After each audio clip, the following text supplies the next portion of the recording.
How many preachers on YouTube are talking about this? How many preachers on YouTube are saying, hey, let's hope for the rapture, and while we're hoping for the rapture, let's suffer for Christ. Let's suffer for Jesus. Let's go to Philippians. If you don't think what I'm saying is biblical, listen to what Paul in the early church had to go through.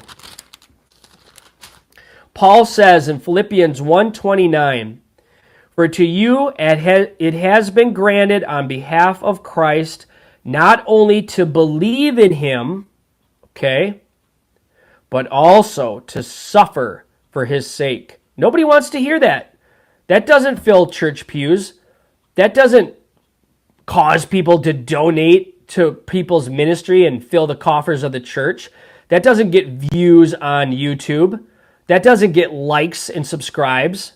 Well, let me read it again, because that's what we're called to do.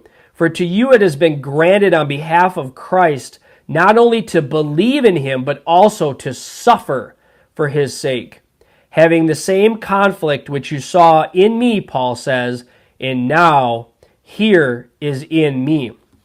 Okay, so now the Greek verb granted in this verse is from the noun for grace. Believers' suffering is a gift of grace which brings power and eternal reward. So you would think, oh, I don't want to suffer. I don't want to suffer anymore in this world. I've already suffered enough. But the verse tells us that our suffering brings God's grace. Think of Stephen. Think of Stephen standing for Jesus, and then he sees Jesus standing for him in heaven, and he's being literally stoned to death. But yet he's able to look on Christ as he's being stoned to death. He was suffering for Jesus, but God gave him grace at that moment to suffer. Brothers and sisters, do not fear what is ahead for this world, because if Christ causes us to suffer, he's going to empower us through that suffering. He's going to give us a special measure of his grace that you and I may have never experienced before. And I can testify that I walked through a very hard time in my life about 3 years ago. It was spiritual warfare on steroids. I never thought I would experience that amount of demonic oppression and attack in my life. But then I look back and I'm like, how did I get through that?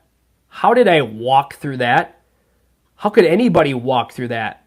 And the Lord showed me, and he said, Dustin, my grace is sufficient for you. My power is made perfect in your what? Weakness. My power is made perfect in your weakness. So when we are weak, we are strong.